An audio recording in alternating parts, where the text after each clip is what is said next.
Magandang araw mga batang IS. Ngayon ay ating pag-uusapan ng tungkol sa kabihasnang klasikal na umusbong sa Afrika. Ano nga ba ang Afrika? Ang Afrika ay kinilala bilang ikalawa sa pinakamalawak na kontinente sa buong daigdig. Kinilala din ito bilang Dark Continent dahil noong sinauna, nahihirapan ang mga mananaliksik na marating ang Afrika kaya't kakaunti ang nalalaman nilang detalye tungkol dito. At maging ang kabihasnan dito ay sinasabing nahuli dahil nga sa ito ay napapaligiran ng mga kabundukan na nagiging dahilan upang hindi agad marating ito ng mga mananaliksik. Malaking bahagi nito ay binubuo ng mga disyerto at talampas, kaya tinawag din ito bilang plateau continent. Nasa 80% ng lupain dito ay nasa tropic region, kaya tropical ang pangunahing klima rito.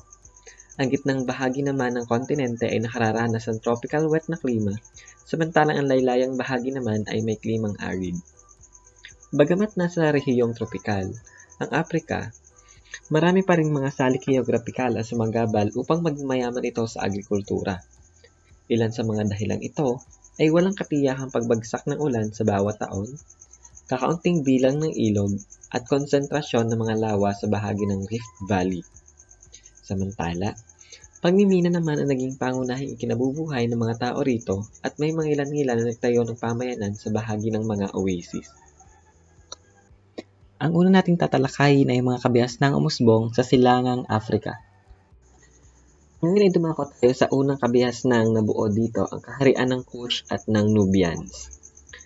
Kasabay ng pag-usbong ng Old Kingdom sa Ehipto ay ang pag-usbong din ng kabihasnan sa Nubia na matatagpuan sa timog ng Ehipto at sa silangang bahagi ng Nile River. At katulad ng Ehipto, nakadepende rin ang pamumuhay ng mga tao rito sa ilog Nile, ngunit hindi rin naging matagumpay ang pagsasaka dahil sa hindi mataba ang lupain dito.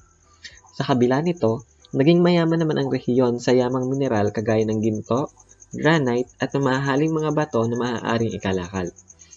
Naging yaman din ito ang estratehikong lokasyon bilang daan ng kalakal mula Central Africa patungong Ehipto, Red Sea at iba pang lugar. Ilan sa mga pangunahin nilang kalakal ay itlog, balahibo ng ostrich, balat ng hayop, ivory, ebony at mga alipin. Noong panahon naman ng Middle Kingdom ay sinakop ng Ehipto ang hilagang bahagi ng Nubia. At noong panahong ito ay nagsimula namang umusbong ang isang kaharian sa timog na bahagi ng Nubia. Ito ay ang Kush na itinayo sa siyudad ng Kerma. Nang bumagsak ang Middle Kingdom ay tuluyan namang sinakop ng Kush ang buong Nubia at ito ay nakipag-alyansa sa mga Hyksos na mga dayuhang mananakop na siyang nagpabagsak sa Middle Kingdom. Dahil dito, patuloy naging pagyaman ng kaharian dahil sa tuloy-tuloy na pagkalakalan nito sa Ehipto. Noong 1500 BCE, tuluyan na itaboy ng Ehipto ang mga Hyksos na nagbigay daan upang simulan ang New Kingdom. Nang maibalik ang kapangyarihan, ginantihan ng Ehipto ang mga kaalyado ng Hyksos kabilang na ang mga Kushites. Sinalakay nila ang Kerma at winasak ang buong syudad hanggang sa mapasailalim nila ang Kush sa loob ng 500 taon. Dulot nito, naging malaki ang impluwensya ng Ehipto sa Kush tulad ng wika, arkitektura, sining at relihiyon. Nagsimulang bumagsak ang New Kingdom at nagkaroon ng pagkakataon ang Kushites para maitaboy ang mga Egyptiano, ngunit nanatili pa rin ang impluwensya ng mga ito sa Kush. Nakuhang muli ng mga Kushites ang kapangyarihan, ngunit tinulungan ng mga Assyrian ang Ehipto, kaya naitaboy nila ang mga Kushites sa Ehipto. Nagsimulang ilipat ng Kush ang kanilang kaharian sa timog na bahagi ng Meroe sa Ehipto at doon sila nagtatag ng bago at mas malaking sibilisasyong Kushite. Naging aktibo ang Kushite sa pagtatanim ng masakop nila ang Ehipto. Malayo man sa ilog Nile, ay nagawa pa rin nilang makapagtanim ng trigo, barley, millet at bulak ng higit sa kanilang pangangailangan. Nakapag-alaga rin sila ng mga hayop na nagamit nila upang mapagkunan ng pagkain, pananamit, mga kagamitan at bilang sasakyan. Nakilala ang Meroe nang maging bantog dito ang bakal na nagamit nila bilang sandata at kagamitan sa bahay.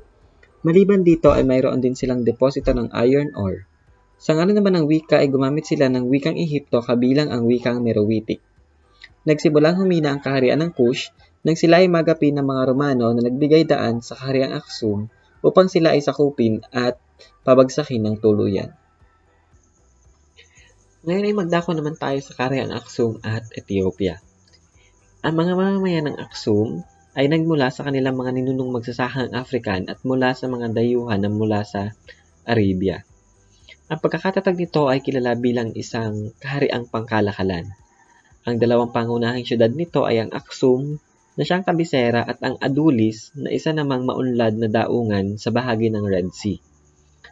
Isa sa mga salik ng mabilis na pag-unlad ng kabihasnang ito ay ang lokasyong geographical nito dahil ito ay matatagpuan sa bahagi ng Ethiopian Highlands na mainam naman para sa agrikultura. Dahil na rin sa taglay na yaman ng Aksum sa kalakalan, nakilala ang kanilang kaharian bilang pinakamayamang kaharian sa silangang Afrika. Naging daan din ang kalakalan upang mabilis na maipalaganap ang Kristyanismo na siyang naging opisyal na relihiyon ng kaharian sa ilalim ng pamumuno ni Haring Ezana. Ang pagpapatunay ng mga ito ay makikita sa mga stelae o mga monumentong bato na kung saan nakaukit ang mahalagang pangyayari sa kaharian. Ang wikang pananalita at panulat ng Kahariang Aksum ay ang wikang Giz na itinuring bilang kauna-unahang written language sa Afrika. Nagsimulang humina ang Kahariang Aksum nang dumating ang mga mananakop na Muslim. Bagamat nasakop ng mga Muslim ang malaking bahagi ng silangan at hilagang Afrika, nanatiling pa ring malaya ang Aksum. Kinalaunan, nagawang sakupin at wasakin ng mga Muslim ang Adulis at tuluyang nawala sa kamay ng Aksum ang kontrol sa Red Sea at nawala ang isa sa kanilang pinagkukunan ng Yaman. Dahil dito, nagsimulang bumagsak ang Aksum nang umatras ang mga Kristiyanong Aksum patungo sa interior at nagtayo ng bagong kaharian sa Ethiopian Highlands. Nagwakas man ang kaharian, inanatili pa rin ang mga pamanan nito at nagpatuloy sa paghubog ng kasaysayan sa Ethiopia. Ngayon natin pag-usapan ang tungkol sa mga kaharian at imperyo na nabuo sa kanlurang Afrika. Noong 100 CE, unti-unting lumawak ang permanenteng pamayanan sa kanlurang Afrika dulot ng pag-unlad ng kalakalan. At dahil sa dami ng supply ng ginto sa rehiyon, ay ipinalit nila ito sa asin na kung saan sila ay salat dahil sila ay nasa rehiyong savanna. Ito ang naging simula ng pag-usbong ng mga imperyo sa rehiyon. Ang unang imperyong nabuo sa kanlurang Afrika ay ang imperyong Ghana. Noong 800 CE, nagawang pag-isahin ng pangkat etnikong Soninke ang maraming pamayanang agrikultural sa kanlurang Afrika na nagbigay daan upang maitatag nila ang imperyong Ghana. Ang kasalukuyang Ghana ay iba kumpara sa sinaunang Ghana dahil pinili lamang ng modernong Ghana ang pangalang ito upang pagbunyi ang mayamang pamana ng sinaunang Afrika. Ang imperyong ito ay matatagpuan sa matabang lupain kung saan nagtatagpo ang ilog Senegal at ilog Niger. Nakatulong sa imperyo ang pag-unlad ng paggamit ng bakal, naging dahilan upang sila ay manguna sa larangan ng militarismo. Mula sa kabiserang Kumbisale, ay nagawang kontrolin ng hari ang gold salt trade routes. Ito ay ang daan ng kalakalan sa pagitan ng ginto at ng asin. Dahil sa Ghana ang naging tagpuan ng kalakalan sa pagitan ng Mediterranean at kanlurang Afrika, nangolekta ang hari ng buwis sa bawat kalakal na papasok at lalabas sa imperyo siya ang naging dahilan ng patuloy nilang pag-unlad. Dahil dito, kinilala rin ang Ghana bilang lupain ng ginto dahil sa dami ng supply nila ng ginto. Binubuo ang Ghana ng tatlong pangunahing lungsod.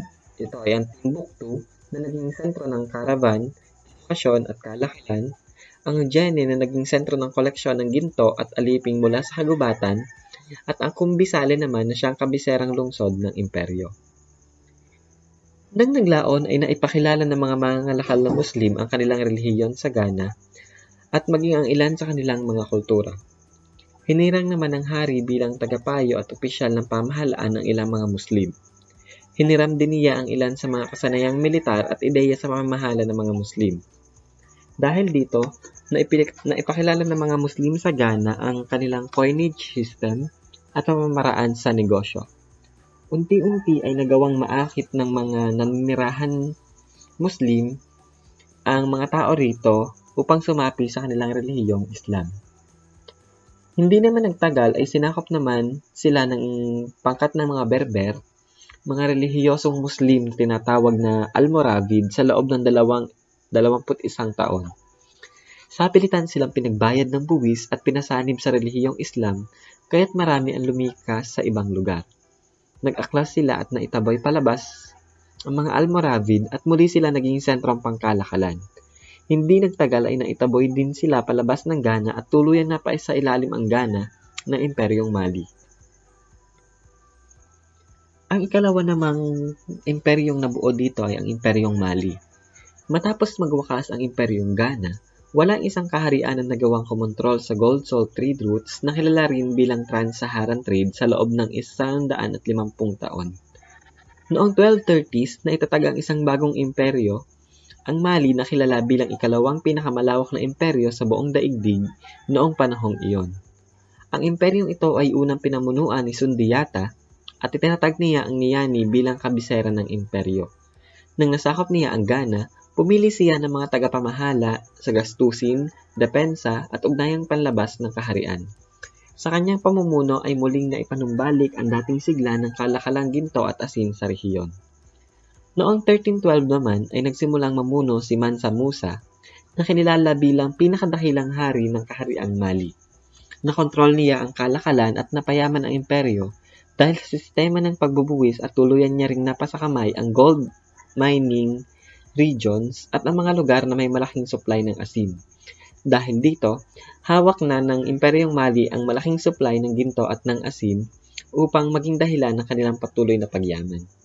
Sa panahon ng kanyang pamumuno ay naging malakas ang impluwensya ng relihiyong Islam.